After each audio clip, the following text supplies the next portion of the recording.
Everybody good? Okay, I'm gonna do everything in my power not to become a preacher and start preaching. All right, you can't help it when preaching. Not. But first off, I want to say thank you to AJ for having this and putting this together. This is so important for us to have as musicians because I know a lot of us are here to shed supposedly and all that great stuff, but the reality is if you don't have knowledge to your instrument, shedding is pointless. That's it. And everything that everybody was saying, Matthew, the two gentlemen that were talking about the finances and the insurance, let me tell y'all this, and this is me being honest, and we're going to play a little bit, but the black church, the majority of black churches are not designed to take care of anybody, including the pastor. Yeah, that is true. That's why these pastors are still pastoring and they're 110 years old and they can't remember nothing. They falling asleep while they're preaching because they got to keep preaching because they get the check.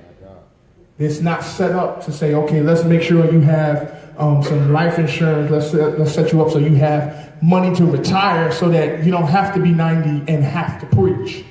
So if they don't do that for the pastor, you know they're not doing it for the musicians. So we got to look out for ourselves. You got to get health insurance. Let me say this also. This is going to be my little, I guess, word of encouragement for us as musicians. You being a good musician does not make you a man. Yep. I'll say it again. You being a talented, a good musician does not validate you as a man. As my Uncle Todd Hall would say, when the music stops, that's what determines you as a man. Is your family taken care of? Are your bills taken care of? Yeah. Do you have the nice Jordans but don't have a house?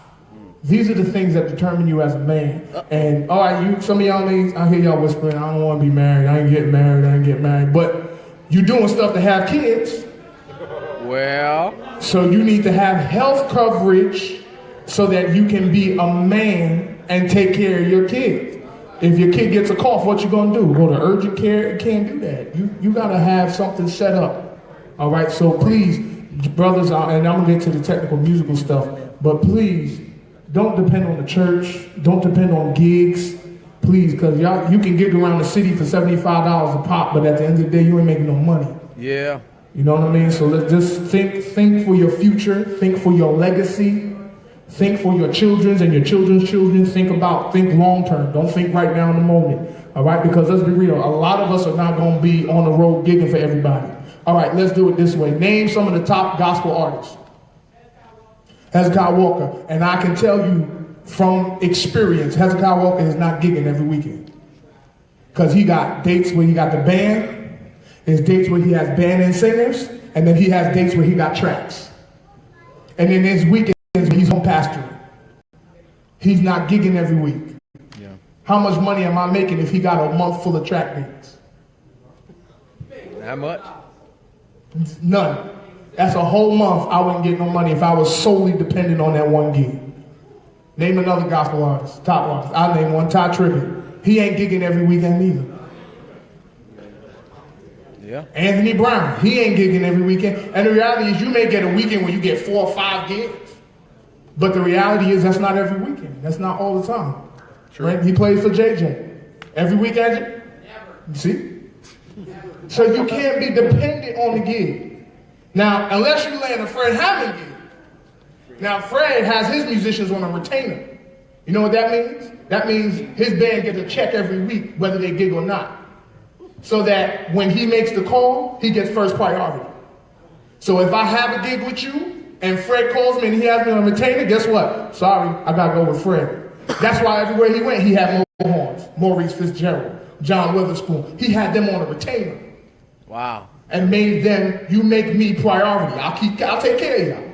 But when I call you, I need that same sound all the time. Which leads me to this. Matthew, first, y'all clap for, that's Matthew, right? That yeah, Matthew. Yo, he was amazing. He touched on a lot of stuff I was going to talk about. Bass players, I need you all to know this, and not just bass players, drummers. You cannot just limit yourself to your instrument. You have to learn music. Amen. Yeah. See? I don't just know bass. I want to learn music. That's why I hate bass players never get monitors. We always the last ones to get monitors. I can't stand that because I got to hear everything. Amen. Turn the keys up in my monitor. I need a little bit of vocals. I need a little bit of drum because I need music. Yeah. I don't want just me. That's I can't, because in the whole scheme of things, they're not hearing a bass concert, they're hearing a concert of us. So you can't limit yourself and say, yeah, I'm gonna learn this run. You need to learn your basic theory. You need to learn a little bit of piano. In college, if you study music, they make you take piano 1, 2, 3, and 4. They do. Because they want you to understand the basic theory of piano. Even if you play drums, you take piano. MJ's taking piano now. I saw him on live. They're making you study music, they're gonna make you take piano. Why? Because they don't want you to just limit yourself to your instrument. That's right. And just say, oh, I'm studying chops. But musically, your chop has to make sense. You're right. Oh, I'm just gonna learn this run. I like what Maurice did. I like what Thaddeus did. But musically, it has to make sense, or else you're just making noise. Well, you hear me? All right, so let's do a normal Sunday morning, all right? We're going to do now, I'm from New York. all right. Do y'all play at the same church? No? MJ, you don't play at the same church as these guys, right? You play at the same church? You play? All right, so you have 1, 2, 3, 4, 5 guys who all play at different churches. Now, this is what happens when you go to conventions, convocations, and all these great things. When you sit down, you're sitting down with a group of guys that everybody plays it different. Yeah. So now, what do? Show us. Well, I like my version, because at my church we do it this way. Well, you're a band in here, so shut up. There you have it. Because what's going to happen is you make a fool of yourself. You're going to make yourself look foolish. Because you want to, oh, this is how we do it. You can't be stubborn and be a musician. You cannot. Somebody's going to have to say, hey, I'm following you, Doc. Me as a bass player, all the time, I will tell the piano, I'm following you. All right, we're going to do This Is the Day in E flat. All right, this is the day, church. All right, count it in, MJ. 2, 1, 2, 3.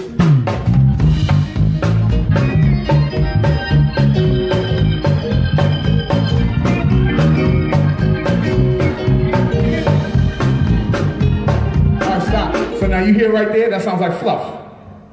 Right? Yes. So now what happens is, the praise and worship leader is looking at the band like, what's going on with y'all? And we're like, what you mean? We 5 guys, we all from different churches. So somebody's going to have to say, all right, call it out. Call out the changes. I'm watching you. E flat. Go ahead, count it in, MJ.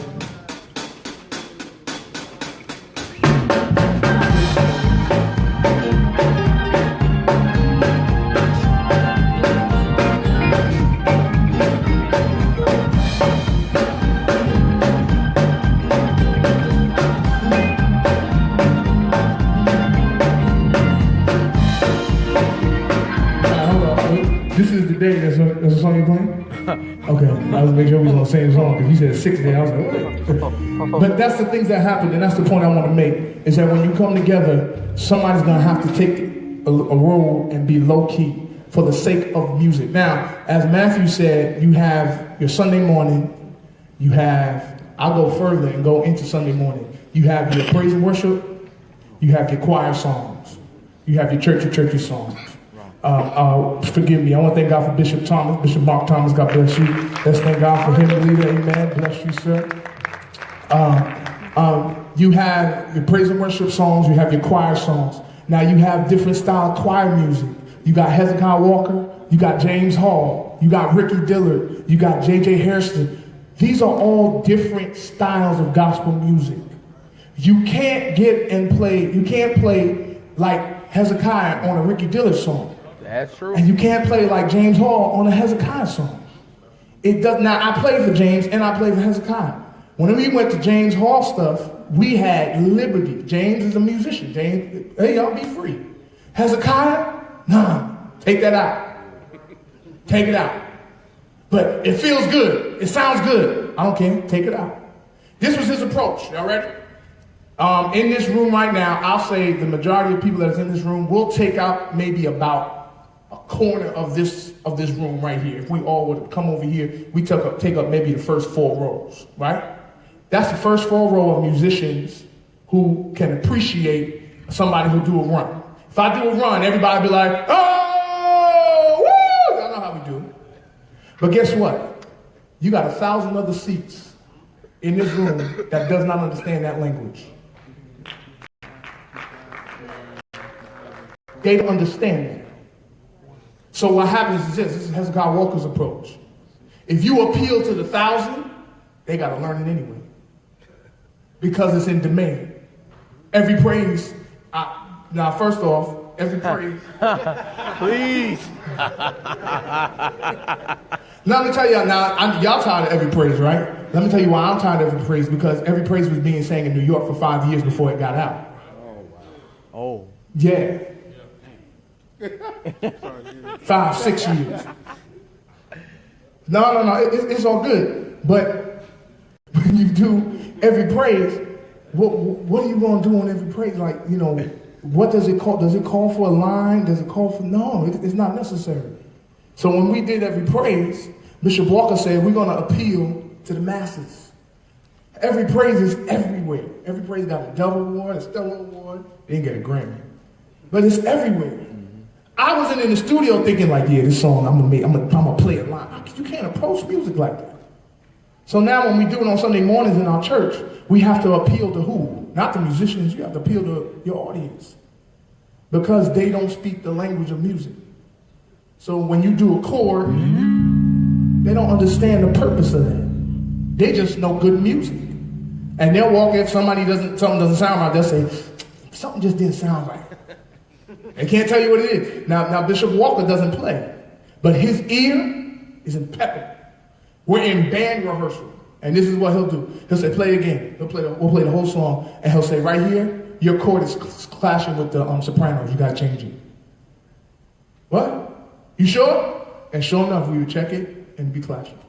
His ear was impeccable. So you have to understand also, when you're playing for different artists, you have to play in the style that pleases the artist and not you. Yeah. And I know that's so frustrating, especially today with this generation, because everybody want to go viral, everybody want to be on Dope Musicians, everybody want to get some clips, but the reality is you have to appeal to the person that you are working for. Period. James let us do whatever we wanted. Bishop Walker was like, no, straight. Nothing. Don't come outside of this. And if you do, he'll give you the look. And if you do it enough, he'll say something on the microphone. 20,000, 10,000, 5 people, he will say something on the microphone. But I had to learn the discipline. All right, I have to appease the artist that I'm working for. You understand? So now, not only do you have to appease the musician you're working for, you also have to appease the pastor you're working for. Yeah. You're right. You're right. I'm trying to make y'all better musicians. Because, again, bass players, it's not just about you playing bass. It's about you playing music. Music. All right, so now let me progress from that. All right? So let's play Living to Live Again. We're going to play Living to Live Again. Now, Living to Live Again is a song that was written by the late Melvin Crispell. Y'all know who Melvin Crispell is, right? My Uncle Crispell, he was one of the dopest songwriters, organists to ever walk on the earth. Songs that y'all sing and y'all probably don't even know he wrote. Caught Up in the Rapture. Yeah, Any Way You Bless Me. He wrote those songs. Absolutely.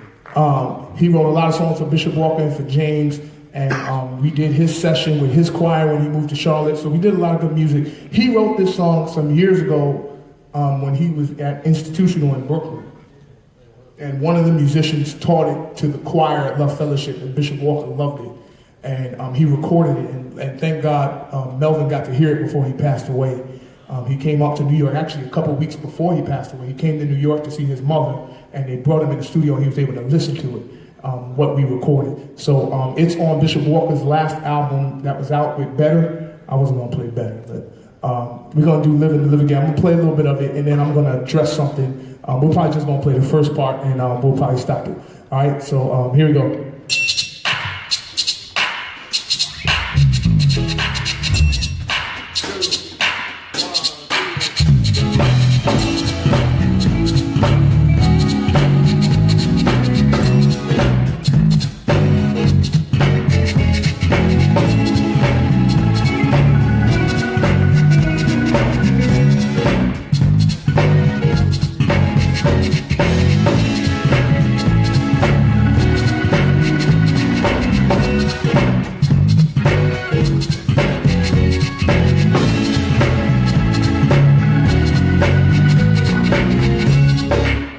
So here's what I want you to do.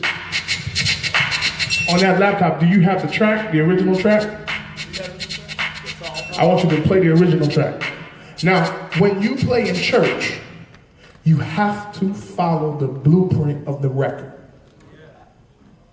Because I'm going to tell you what happened. One time we was at Jacob Javits Center with Bishop Walker. One Sunday morning, they were having service on Pentecost Sunday, and the praise and worship team was getting ready to sing, and they said, the other bass player said, I don't know the song. So they said, Justin, we need you to play this song. Never heard the song. Never. I'm like, what song is this? I listened to it on the side, and I had to get up on stage and play the song. So now, what do? What do? You have no time to shed. You have no time to shed. One time we was at GMWA, Brent Jones was getting up to sing, and Diggs was supposed to be playing for Brent Jones, but he was in the middle of a session. So they said, Justin, we need you to play the song. I never played the song, but I heard it.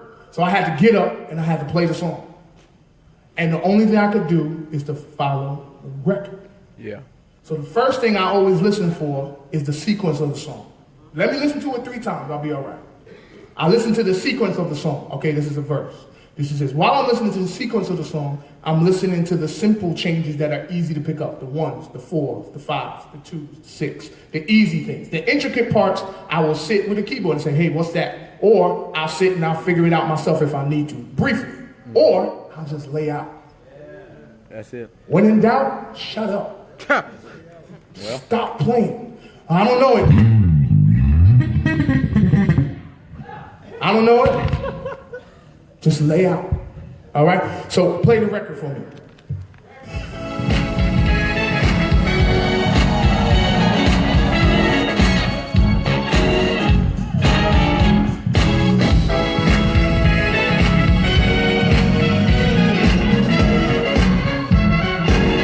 You stop it. Now, did that sound like what we played? Be honest. Kind of.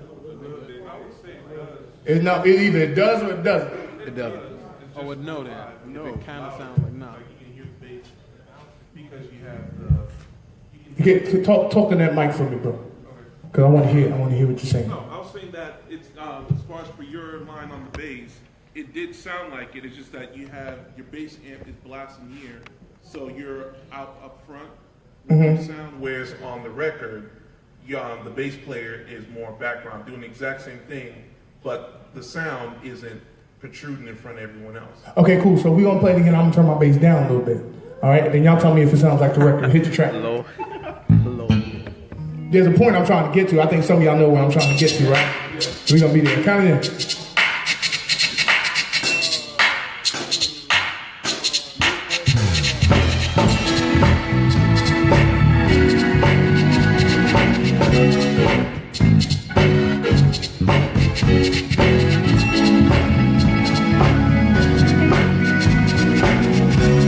So now y'all tell me, does that sound like what we just heard on the record? Now to me, and this is no shade to you guys, this is just me talking. If I was M. Dean, I'd fire all of them. Because you ain't do your homework. If, like Matthew said, if you get a call to play for an artist, you don't have time to put your own flair to it. You have to hear keyboard players, the intervals they're playing in, how high they're playing it versus you playing in a lower register. All that stuff makes a difference. Bass player, what is he playing? How is he matching up with the drummer? Where is he falling in the scheme of the whole picture? Organist, is the organist playing the same choir parts? Or is the organist just laying on a chord? Drummers, what's the groove? Not what groove do you want to play that's going to make it sound dope.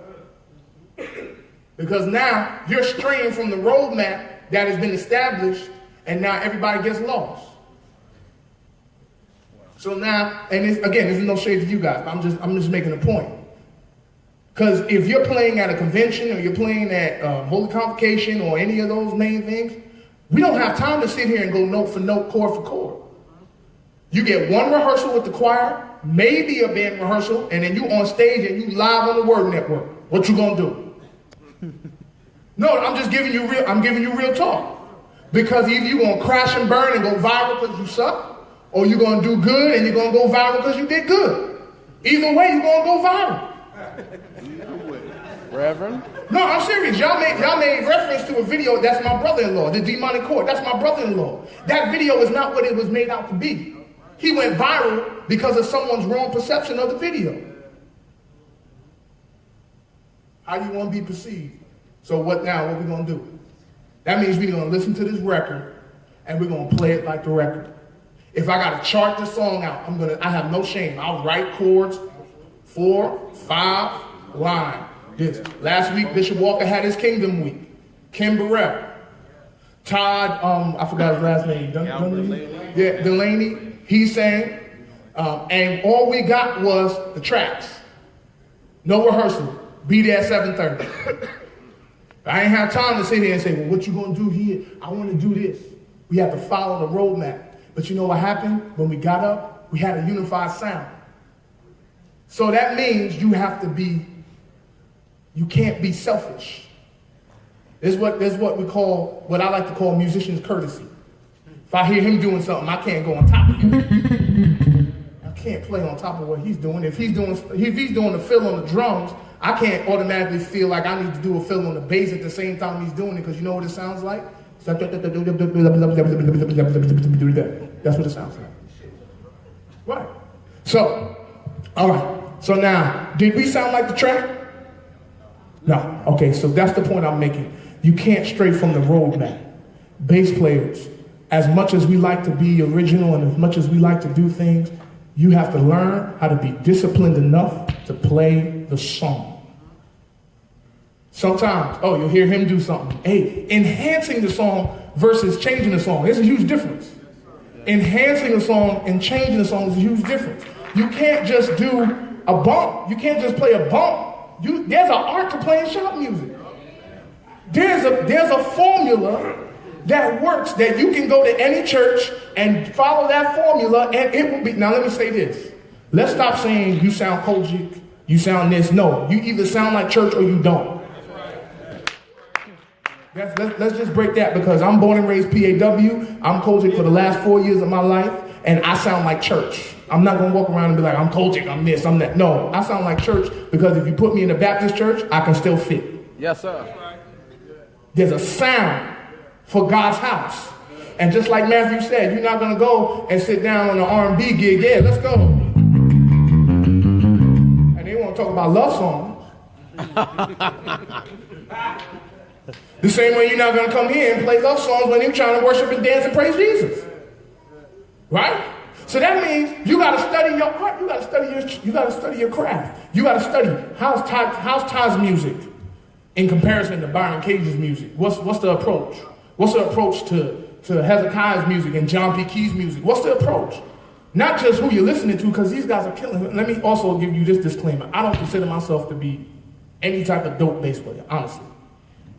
You got RC, you got Morgan, in New York, DW. We got all these bass players and they're killing. And I'm telling you right now, honestly, I can't play nowhere near as good as them. But guess what? If you put me on a session, I'm going to get the job done. I'm going to get the job done. Get it done. Because I understand how to do a session. No overdubs. You do a live session. Live session versus studio session. What's the difference, bass players? I want y'all to answer this. What's the difference between a live session and a studio session as a bass player? Talk in the mic. Say it loud or talk loud. Or speak loud. Say it. You can correct your notes on studio. You can correct your notes in the studio? Nah, Brent, sir, you're a producer, right? How much correcting you gonna let somebody do? Time is money in the studio. You pay hourly. You gotta come, you gotta nail it.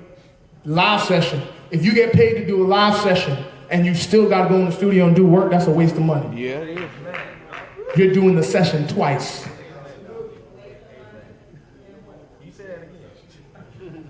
You wanna know how loud you play when you do a session? I'm gonna show you how loud you play. Turn that thing off. If they let you have one.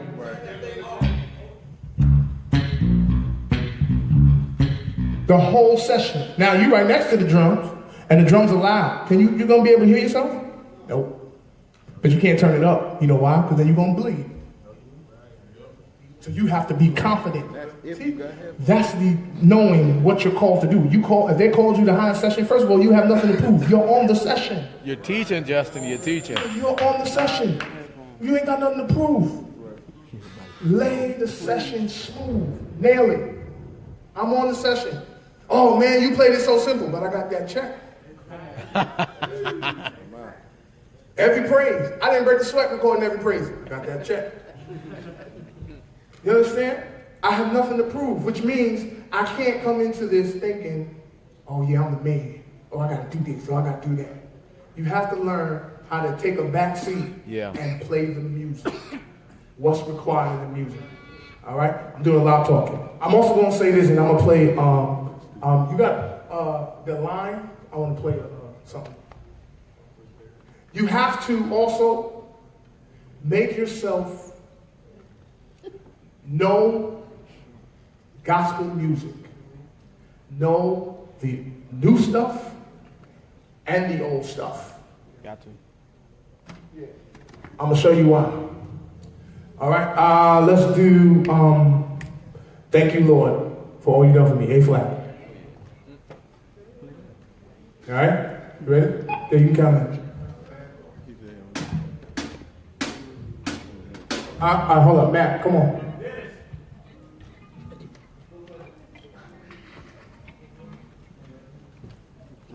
Right.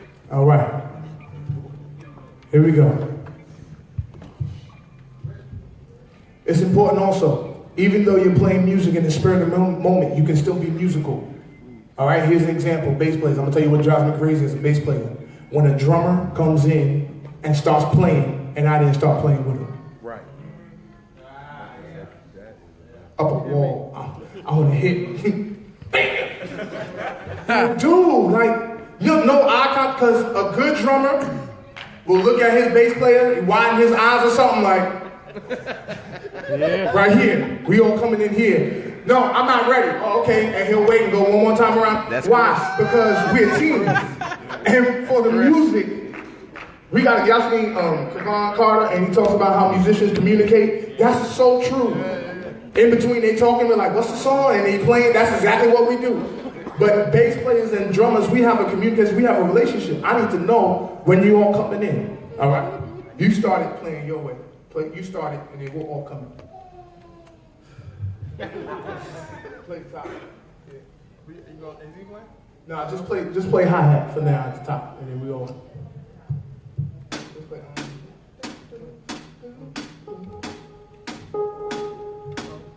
We got time. Back. You got time. You got time.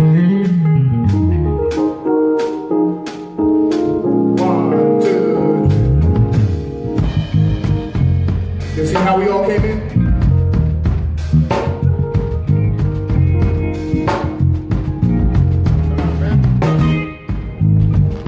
No rehearsal, but we're following the blueprint of the song.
Follow the roadmap. You see how clean that sounds?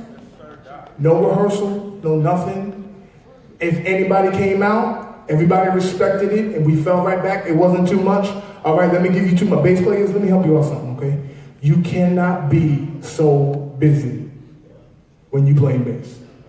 All right? You cannot be so busy when you play bass. I'm going to show you why. All right? Here we go. Let's do the same song. Thank you, Lord, for all you've done for me, and I'm going to be super busy. All right? Ready? Here we go. You ready? He has got a He's going Here we go. Everybody can, everybody at the top. Here we go. 1, 2, 3.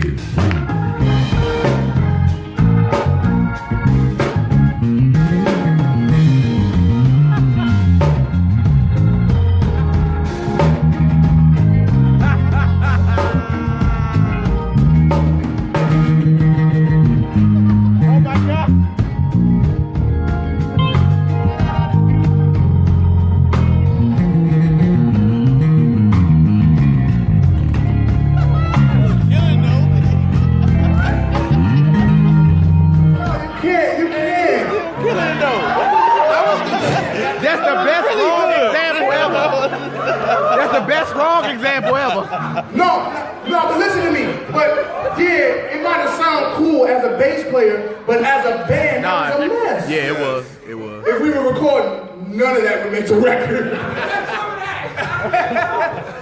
but the whole time, here's the other thing. It leaves no room for other people to express themselves. That's true. All right, I'm gonna give it to you this way, and most of us are men in here. What's the one thing you can't stand when you're in an argument? When you don't let me talk. Jesus. Can you shut up and listen?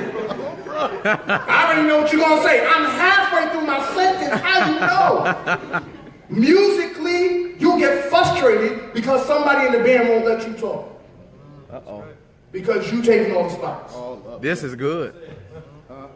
See, there's principles that we understand as people, but don't apply it to music. So you know what we get? Give me some sticks. I'm gonna show y'all what we get. Uh-oh. Don't talk to them sticks. Thank you, Lord. Ready? That's it. 1, 2.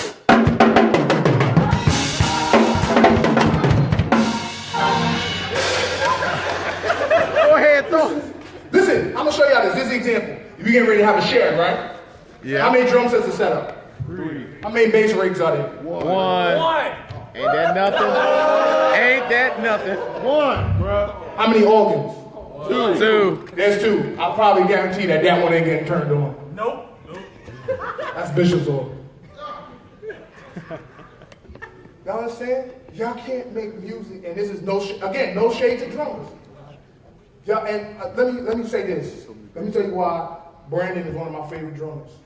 Because his placement is ridiculous.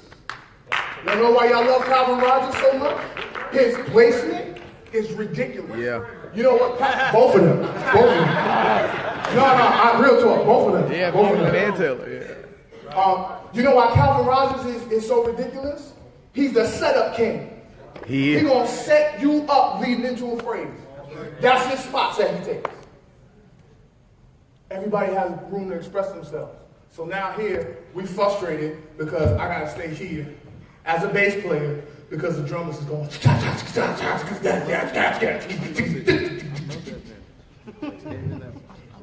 This is what we do at Shad. Bass players at Shad. This is what we do. You ready? You know what? Expecting Junior over here. Okay.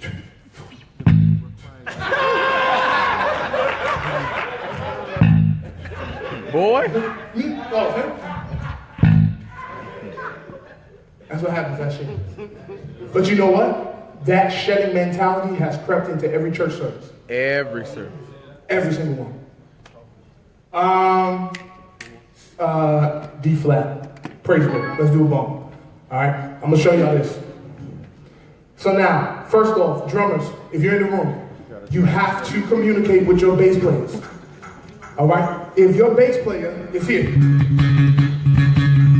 you can't do stuff on the snare that's contradicting the pattern of your bass player. If he's thumping, now every bass player don't thump.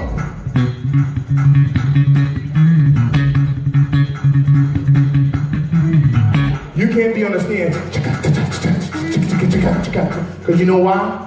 it's gonna seem like you. All right, let me give it to you this way. Have you ever been in a service and everybody was playing real low, but then the pastor turns around and tells y'all, shh?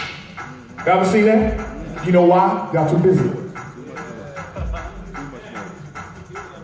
You're too busy. It's too much commotion. It's not that you're loud, it's just too much chaos going on. Yeah. And what you're playing is not relevant. What he's saying is leading to the bump. Yeah. If they can't hear what he's saying, they're not gonna shout. And if nobody is shouting, you're wasting your energy.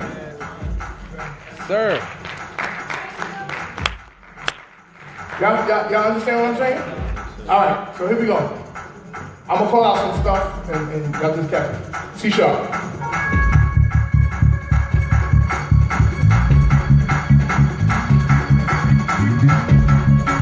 We go right here.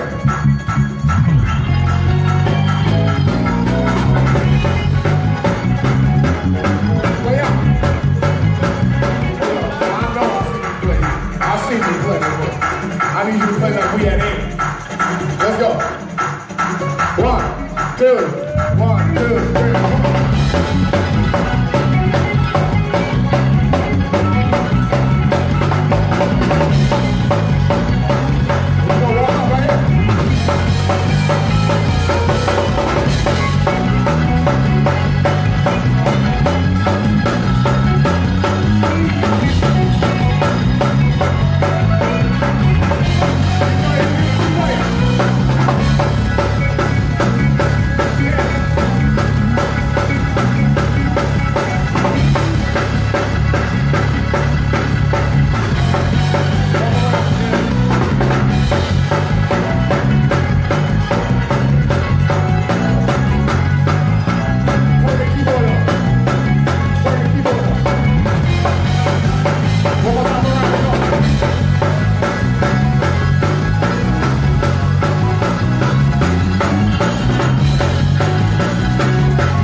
Take the track out, let's play live. Here's what I want you to do, bass players, listen. When you're playing a shuffle, when you're playing with a keyboard player, and he's doing a shuffle, do a shuffle.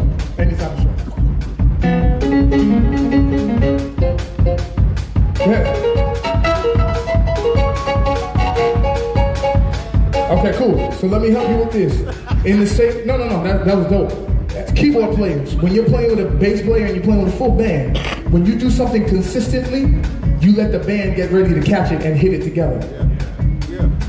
So now, what's gonna happen is, if you do a shuffle, we turn the shuffle into a hit. All right, so I want you to do a shuffle and do it continuously. The same thing, the same pattern.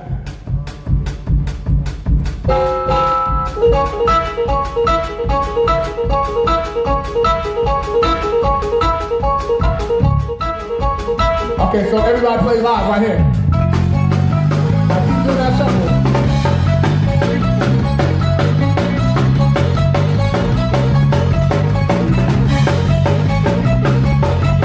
Go to cymbals.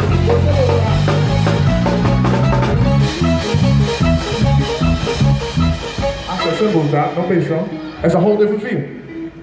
Little things like that. Little things like that makes a difference. Taking a bass drum out, leaving the bass drum in. All that stuff makes a difference. Why? Because it changes the feel. We do, I'm on the road, Bishop Walker, Power Belongs to God. Y'all know that song, Power Belongs to God? 15 minutes straight. You know why? It feels good. And Bishop Walker, his thing is if it feels good, everybody feels it. We can sit here and play an old school jam and it'll feel good and everybody be like, woo! Why? Because it feels good. It's the same thing in the bump. If the bump don't feel good, nobody gonna shout. You want people to move? Make a bump that feels good. Bass players, we in the bump, we're in melodically, we're in it, and our feel, we're felt. We are felt. They feel the bird bass.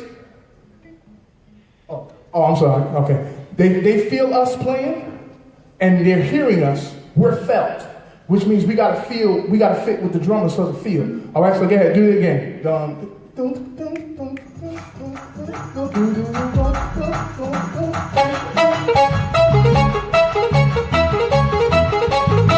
Play through, hit line, here we go. 1, 2, 3.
Y'all feel me?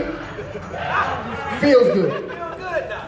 We could have stayed there. A couple of y'all probably would have started shouting, but you understand the point I'm making? Which means now we're feeding off of each other. Y'all see that? That's how y'all play. That's why some people you can play with, you feel comfortable playing with, pause. And there's other people who just don't feel comfortable playing. Praise the Lord. It's 2017. You gotta keep them, cover yourself. Praise the Lord. Make sure it's clear. Amen. When the discrepancies are there. You understand what I'm saying, though? Okay, so when we're doing a bump, you're feeding off each other. All right? If you're doing a shuffle, if you're gonna try to do a shuffle, you're gonna match the shuffle, you gotta have a quick ear to be able to hear what they're doing. Or leave it alone. You can't play one shuffle on top of his shuffle. That's okay. Musician's courtesy.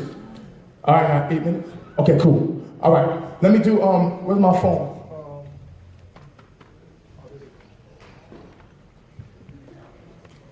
I'm gonna play this, and then unless y'all anybody have any questions right now? Questions? Briefly, while you're plugging this in, somebody had asked me about being an MD from the bass. How is that possible? So, as I stated in the beginning, I was the music director for the PAW convention band for about 4 or 5 years. I pulled guys together. Austin Woodland from Philadelphia, a gentleman by the name of Tim Walker, who does sound for Fantasia. He played drums. I was on bass. A gentleman from down in the sticks named Justin Scott on guitar. That dude is so killer. We had an organist by the name of Hurricane B3. Y'all ever heard of him? Yeah, he's from Detroit. And we pulled everybody together. Everybody played their role. Everybody played their role. There's nothing worse than seeing a woman trying to be in a man's role or a man trying to be in a woman's role. See it. Right? So me, as a musician, it'd be stupid for me as a bass player to try to be in the lead guitar player's role. And you here to play bass, and instead of playing bass, and you got a lead guitar player that's playing. You in his area, you in his spot. Understand? Okay, so it is possible for you as a bass player to be an MD. You just have to. Hello? It's on. All right, there we go. You just have to know music. And you have to pull the band together and let everybody know. You have to know the ins and outs. I'm going to tell you the biggest thing is bands going in and out of sections. That's what will make or break a band. How do you get from the chorus to the verse? What do y'all play? What's the transitions? Because we'll know the meat, but the transitions from each section is where you'll get lost. All right, I have it in my thing. I'm gonna do something I've never done before, okay? And then anybody have any questions right now? Yes, sir.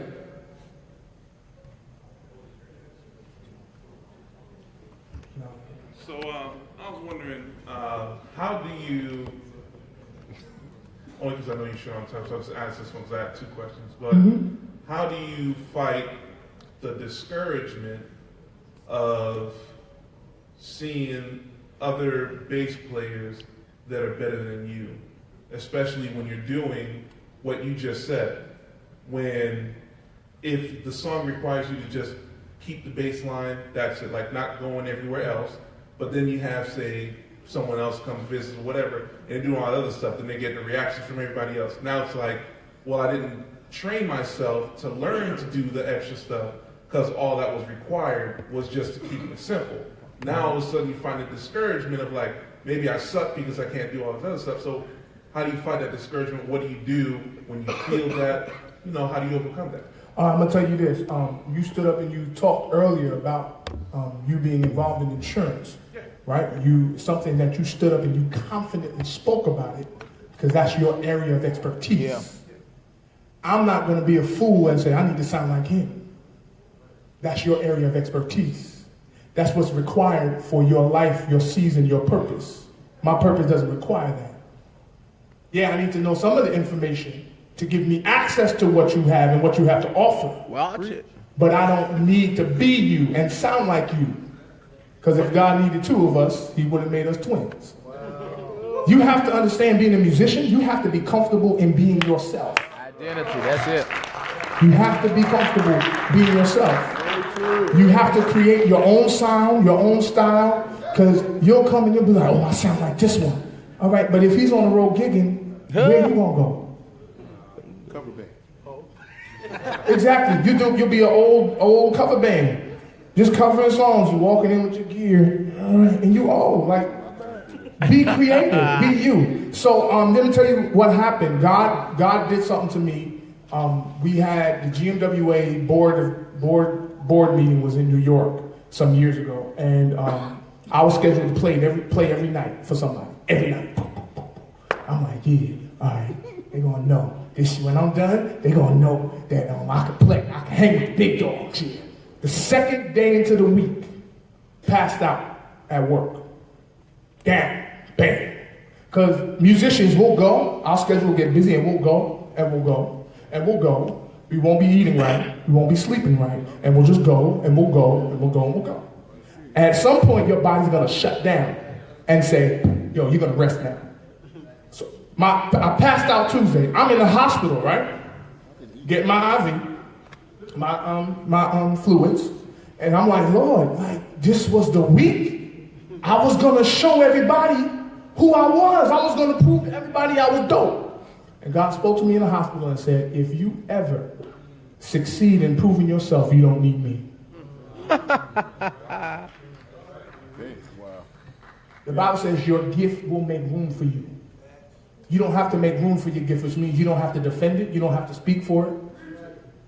God will put you in a situation where all that stuff ain't necessary. There you have it. All those lines are not necessary for Bishop Walker. But guess what? Got a Grammy nomination. It's not needed. Everybody has, so you can't be intimidated just because somebody else can and you can't. Yeah, yeah. Right. I respect it. Yeah. And the problem is with the world is everybody, and especially musicians in church, everybody want to be like everybody else. Oh, show me that, show me that, show me that. No, I'm going to show it to you, but I don't want to hear you do it. I want you to take it and enhance it. Greater work shall you do, which means as a teacher, you expect your students to surpass you. As a father, you expect your children to surpass you. Yeah. Why? Because if I'm giving you everything I got, I expect you to take what I got and go further than where I went. Because if you have what I got and I made it this far, you definitely can go further. So it's me being confident in who I am and knowing that wherever God has placed me is not necessary. And there's a time and there's a place for it. Bishop, I'm telling you, I learned a lot playing for Bishop Walker. Playing for James Hall for about maybe 4 or 5 years, and then playing for Bishop Walker. I learned it was a night and day. Literally, night and day. And you do anything outside of the material, Bishop Walker. If you any band, you've seen it, Brandon. Any band is on, and the praise break comes in Love Fellowship, what's he do? Switch. Why? Because there's a sound for that house. So one musician, a very, very, very talented bass player, Joshua Easley, he was playing one day and he got discouraged because of that. And I told him, I said, listen, don't take it personal. Bishop Walker is very particular about the sound of his house. And it works. I'm not knocking it because it works. I said, next time, play all the Love Fellowship shout hits. The next year, They were on, and they started shouting, and he started calling Bishop Walker's hits. And Bishop Walker didn't say nothing. I said, got it. Understand?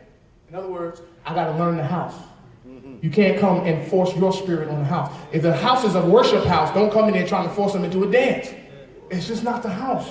Which means, which means you can't just be a musician. You got to have the Holy Ghost. You have to be able to discern the environment to know when it's bump and when it's shut up and worship.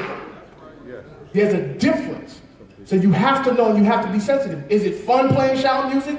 Yes. Is it fun playing the bumps? Yes. I played for James Hall. They shouted for hours. Till the wee hours of the morning. I didn't know you could shout that much. But guess what? I did what I needed to do. Is it fun? Yes. But there's a time and there's a place for it. Yeah. All right. Any other questions? Did that answer your question? Okay. Any other questions right now? Okay. So I'm going to play this song and then hopefully, do I have time? Maybe, we'll see. This is one of my favorite songs. Now, this is what I'm telling you. And I fell in love with this song because of Andrew Goucher. I was in LA and I went to, he does this musicians band thing at a restaurant with him and Eddie Brown and some musicians. And he played this song. And I already loved the song, but I just fell in love. Now, I've never done this before. Okay? I've never played a song and soloed on it and played the melody on it, but I'm gonna do something different for y'all today because this is Virginia and I love y'all. So don't judge me. Facebook Live, don't tear me up. All right. This is one of my favorite. I'll turn the mic on. This is one of my favorite Walter Hawkins songs. I like a lot of Walter Hawkins songs. Yeah. But this song is dope, Matthew. You'll appreciate this because it relates an E flat minor with the F sharp major. Isn't it It's all connected.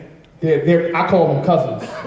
They're relatives, exactly. I call them cousins because they're relatives. You know, you have C major scale. Play the C major scale because he gonna C. Now play A minor scale. It's all the same exact notes. The same exact notes in the A minor scale, the same exact notes in the C major scale. So when you move, when you hear a lot of Melvin Crispell's moves, he's moving between the minors and the major. Yeah, you hear? So this is one of the reasons why I love this song. And then it ends while you're in E flat minor. The whole song, it ends on the E flat major. One of my favorite songs. All right, so I'm gonna play this a little bit. Go ahead. Make sure it's loud for me. All right, y'all don't judge me. All right. Oh yeah.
Yes, sir. You tuned in B flat? You tuned to B flat? Yeah, I tuned flat. B flat, E flat, E flat, D flat, G flat. Your wife said play bass.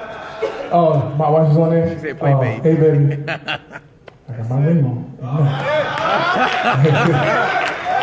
People go out of town, take their wet bands off. Any questions? Bass players, questions? Anything you want to know? Yes, sir. When you're soloing, what are you thinking about? I'm thinking to stay as close to the melody as possible. Because there's nothing worse than playing something and people are like, what song is that? Because you have a responsibility to stay close to the melody. And when Matthew was saying, this is why I encourage any young kid or anybody who's in school, get into jazz, get in music, study the classical, study the stuff. Because like he said, there's rules. When you're soloing in jazz, you solo in relation to the changes. So now it makes you listen to where you're going in the changes. So now you're thinking melodically, what's going to work in those chord changes. So for me, if I'm playing a song like that, I'm thinking, what's the melody? Let me stick as close to the melody as possible. That's just me, though. And once you get into the core of the song, then you can branch out a little bit because you've established the song. Now you can branch out a little bit. Any other questions? Yes, sir. When you're playing and you decide to move, what gives you that instinct to, do what you do? Feeling, one, and of course the band that I'm playing. And this is something that we also have to be attentive to as a band. You have to be attentive to when the choir's singing and when the choir's not singing. Because you can play something that clashes with the choir and everything will sound bad. He was doing God Wants a Yes in that section. Doom, doom, doom, doom. You have liberty to be versatile because the choir's not singing. If the choir was singing, you'd be bound to that. All right, so to me, it's also what's going to feel good, what's going to work, and not to do too much that's going to throw the whole band off, and not to do too much that you confuse yourself and you can't fall back on the one.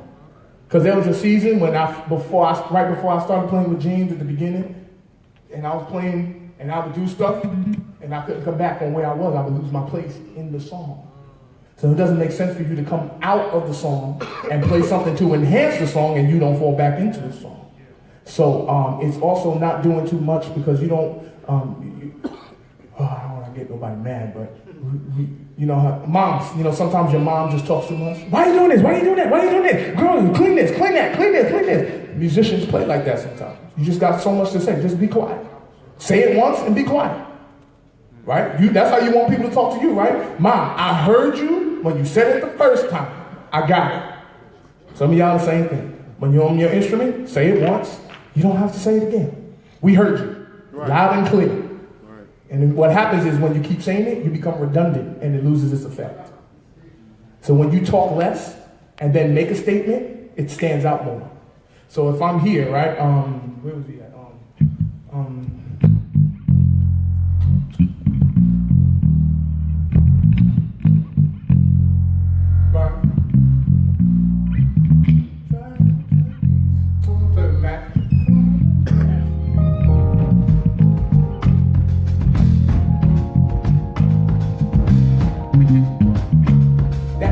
That little statement I just made, it was very subtle, but now I was like, oh, okay, he said something. Yeah.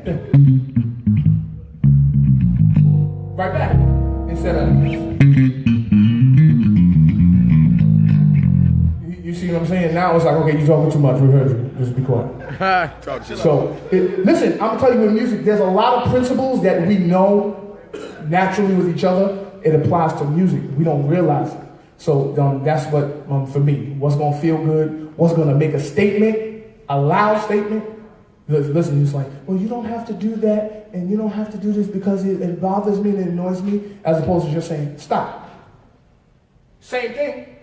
But one, you're saying it and being done with it. And that's how music needs to be. Just say it and be done. Fall right back in place. All right? Any yes?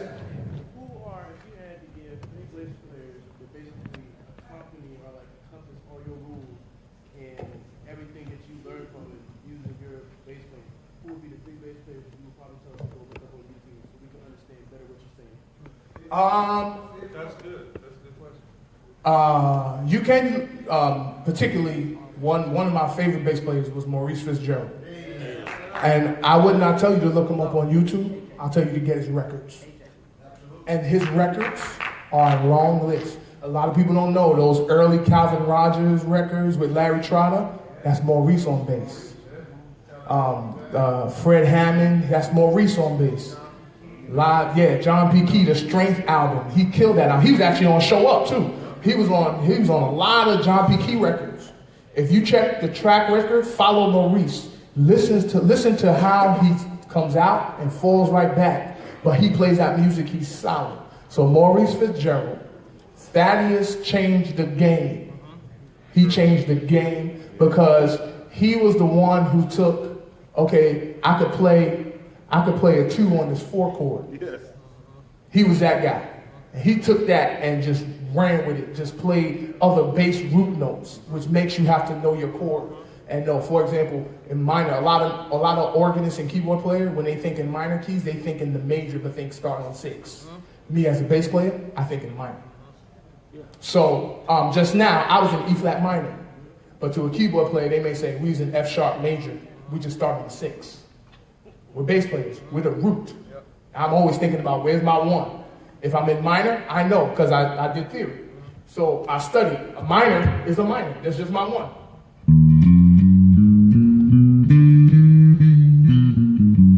I'm in minor. I'm good. That's my 1. It's my 2.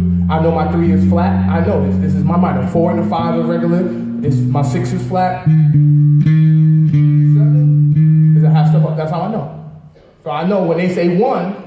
So I've had discrepancies where I was playing in the organist. I was in a minor key, and they're like, play a 1. And I'm playing E flat minor, and they're playing F sharp major. They're like, no 1. I'm like, this is the 1. Who's right? Now, you see what I'm saying? Who's right? Who's wrong? We're both right. But for the sake of music, I got to join your meaning system. So Maurice Fitzgerald, Thaddeus, and Darryl Freeman's a beast. I'm going to go back further. Joel Smith. Joel Smith. I did a session with Joel Smith, and I was mad because it was the early part of my career, and I only played 1 song on the session for a guy that I play for all the time. He's actually the same guy who wrote Every Praise. And I went to the session with Mo Horns. We had Mo Horns. We had Jeff Davis on drums. We had all these keyboard players, and they had Joel Smith come and play bass. And I'm thinking, yeah, this is gonna be dope. And the guy I was playing for, David Brad, he said, I want you to sit and watch. I drove into the city every day for a week and watched Joel. And I had an attitude because I wasn't playing on the session. But I didn't realize, he was setting me up to learn from somebody this dope. So I sat the whole week and I watched Joel Smith. And one day, in the session, in the rehearsal, he got up off the bass and said, let me show you something on drums. Yeah. While he's trying to teach me about bass, he's showing me on the drums.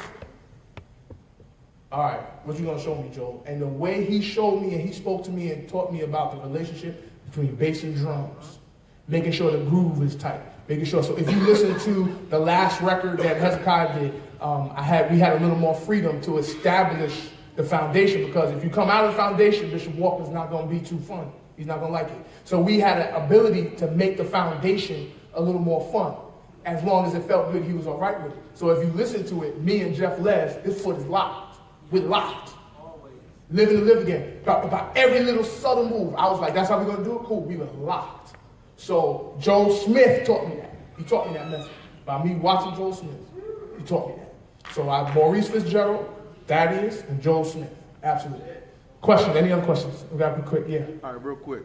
Why B flat? Was that like you learned that first, or all your songs that you play in require you to be tuned to B flat? Well, for me, I learned standard originally, and what happened was we were in church, and all of our church keys are flat. Right. We're always, so that low B flat gives me a benefit. So in the drive of living and live again, we're doing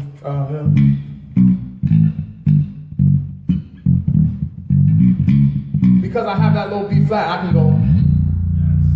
So now when you're in the studio and you're live, it's subtle, but it's a statement that's like, whoa, my God.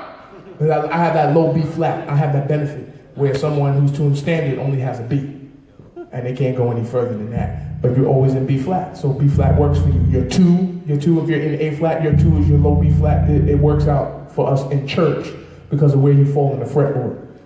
Yeah, that's the only reason. So I had to relearn the whole fretboard. Any other questions? Cause I'm on in time. I'm on break this time. Any other questions? Comments? On one? No, man. I'm gonna hear you play. All right. I hope I help y'all. Yes, sir. All right, bass players. I'm gonna stick around for the shed. So we're gonna sit. You're gonna ask me stuff. You know, we're gonna show some stuff. Hopefully, it won't become too much of a drum shed.